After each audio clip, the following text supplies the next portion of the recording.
কুহু, আমার মন ভালো নেই। এই শীতের মেঘ ঠিকানা হারিয়েছে। শহর জুড়ে ভীষণ বৃষ্টি হচ্ছে। বিগত বর্ষার স্মৃতি অনবরত জ্বালানায় উকি দিয়ে যাচ্ছে।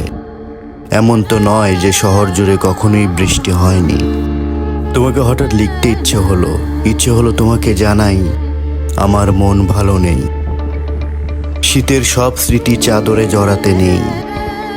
এই বৃষ্টি কি কিছু বলতে চাইছে যা আমি বুঝতে পারছি না কিংবা বুঝতে চাইছি না? কুহু, তোমার শহরের মেঘগুলো কি কখনো অভিমানে কাঁদে না? আমার সত্যি মন ভালো নেই, কিছু ভালো লাগছে না। এই শীতের কোনো মেঘই কবিতায় উঠে আসছে না। এই শহরের মেঘগুলোকে ঠিক ভালো লাগছে না, তাদের আর ভালোবাসা যাচ্ছে না।